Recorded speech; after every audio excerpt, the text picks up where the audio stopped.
지난주에 우리는 뉴턴 역학으로 충분하다는 얘기를 하였습니다. 뉴턴 시대는 지금도 계속되고 있는 것이지요. 우주 공간에 인공위성을 띄우거나 태양계 탐색을 하기 위해 우주 탐사선을 띄우는 나사에서도 중심 언어는 여전히 뉴턴 역학체계입니다. 정교한 계산력과 예측에는 역시 뉴턴 물리학체계다 하는 이야기입니다. 그럼에도 불구하고 현대 물리학을 논하려면 아인슈타인의 상대성 이론의 산을 넘어가야 합니다. 그런 다음에 다시 양자역학을 넘어야 하고 최종에 가서는 끈이론과 양자 루프 이론 등의 산을 넘어야 하겠지요. 오늘은 절대 놓쳐서는 안 되는 거봉, 아인슈타인의 상대성 이론을 쉽게 이해하는 시간을 갖도록 해보겠습니다. 할머니도 이해할 수 있는 상대성 이론을 목표로 하였으니 어렵다 생각하지 마시고 잘 따라오시면 좋은 결실이 있지 않겠나 그렇게 생각을 합니다.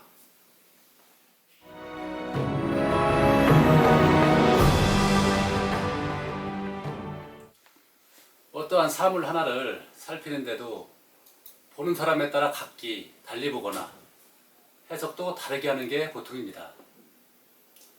상대성 이론은 물체의 움직임, 역학을 파악하는데도 파악자의 위치에 따라 해석이 다르게 나타난다고 하는 이론입니다. 당연하게 느껴지지 않습니까? 쉽게 표현하고 또 조금 과장해서 말하면 땅에 발 붙이고 사는 관찰자 A, 보통을 우리들과 고급 탈 것, 승용차, 기차, 비행기, 우주선 등을 타고 다니는 관찰자 B에겐 세상, 사물과 사태 등이 다르게 보인다는 이야기입니다. 뉴턴 역학이란 보통의 우리들 시대에 걸맞는 해석 체계이고 상대성 체계란 엄청난 속도로 달리는 것을 타고 다니는 사람들의 시대에 맞는 새로운 세상을 보는 해석법이다 하는 이야기입니다. 걸어 다니던 시대에 하늘에서 눈이 내리면 그 눈은 하늘에서 땅으로 수직으로 내리는 것으로 보이게 됩니다. 그러나 같은 눈인데도 승용차로 시속 130km 달리는 고속도로에서의 운전자는 눈은 빗선을 그리며 내린다고 느끼게 됩니다. 눈은 수직으로 내리는 게 맞을까요? 빗선으로 내리는 게 맞을까요? 세상을 이해하는데 수직은 맞고 빗선은 틀리다고 규정할 근거는 없을 것입니다.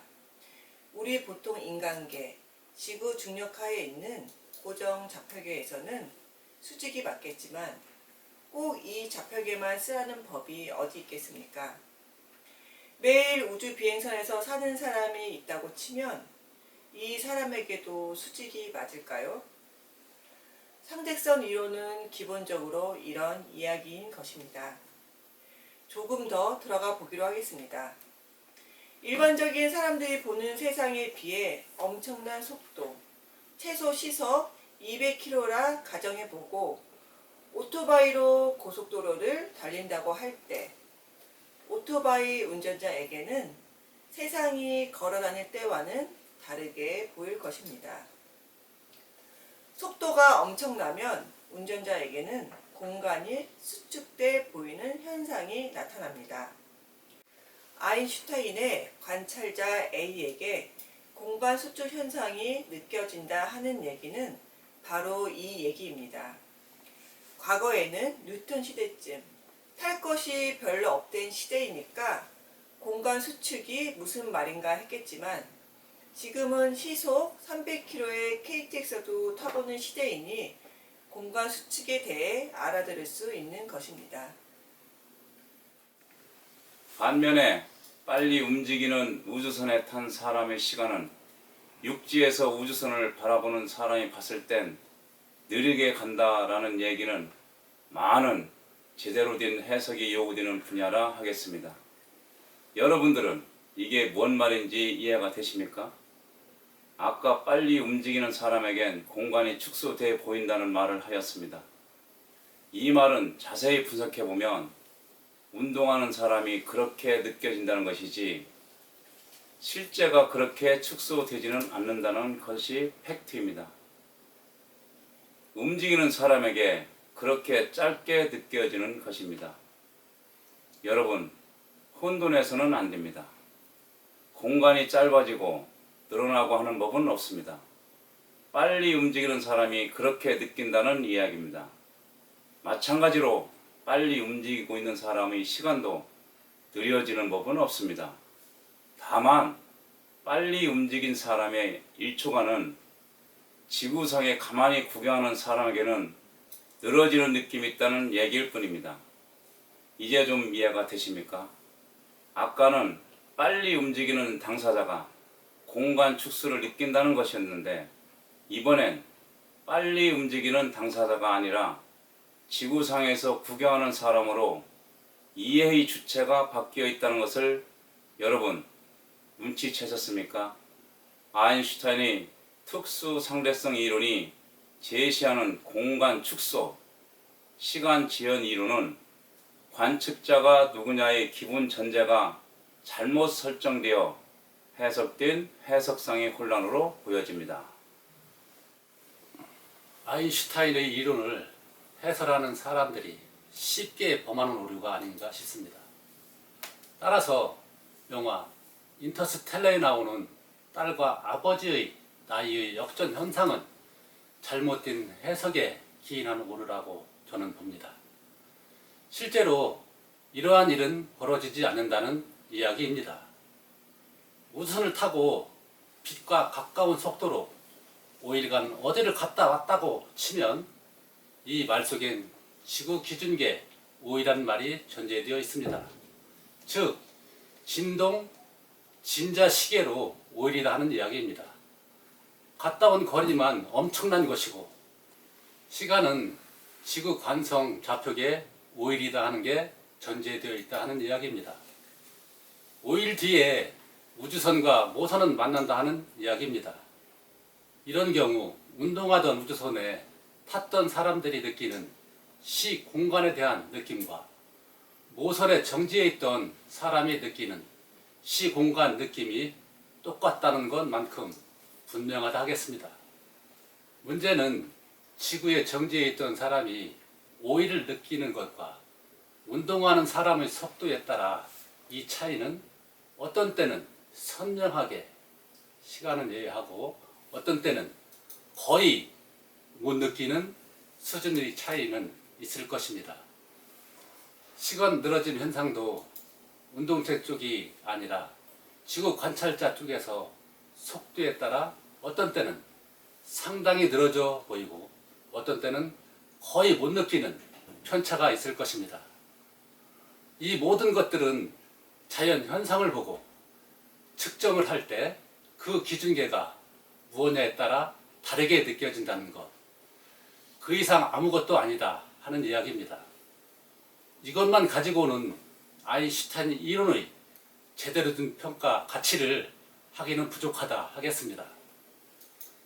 E는 mc, 좌승 이론이라든가 빠른 속도로 운동하기 위해서는 그 속도만큼에 비례해서 큰 에너지가 소모된다 하는 이론, 모든 관성 좌표계에서 빛의 속도는 늘 일정하다 하는 이론이 특수 상대성 이론의 핵심인데 노벨상 의원에서도 이 정도 얘기로는 노벨상 주기가 아쉽다고 판단했던 것이 아닌가 여겨집니다. 아인슈타인이 1905년에 발표한 움직이는 물체의 전기 동력학에 관하여라는 논문은 어떤 부분은 쉽고 어떤 부분은 정말 무슨 말을 하는지 알아듣기 어려울 정도로 난해합니다. 아인슈타인은 일단 두 개의 공준을 이론의 기둥축으로 삼았습니다. 첫 번째는 오랜 세월 과학계가 인정한 갈릴레이의 상대성 원리입니다. 모든 움직임들은 관측자에 따라 달리 보일 수 있다고 하는 고전적 관찰이 한 축이었습니다. 그리고 두 번째 기준. 공주는 첫 번째하고는 양립될 수 없어 보이는 어느 환경 속에서나 빛의 속도는 일정하다고 하는 법칙입니다. 아까는 달리 보인다고 했는데 이제는 같아야 한다고 하다니 이건 또 무슨 말일까요? 이 서로 모순되어 보이는 두 공준 사이의 관계를 모순 없이 풀어가는 이론이 아인슈타인의 특수 선택선 원리이다 하는 얘기입니다. 여기에 덧붙여 고소로 운동하는 물체일수록 질량이 커진다라는 부분까지 있는 것이지요. 이는 MC 자승이 이 공식이었습니다. 고속으로 움직이려면 에너지가 엄청 들어간다 하는 얘기입니다. 이것이 특수 상대성 이론의 핵심입니다. 이로부터 10년 후에 일반 상대성 이론이 나오게 되었지요. 특수 상대성 이론 때는 안 보이던 빛이 휘어지는 현상, 즉 중력에 의해 직선으로 가야 하는 빛도 공간의 왜곡에 의해 휘어진 불곡선으로 움직인다 하는 현상을 일반 상대성 이론에서는 다루고 있습니다.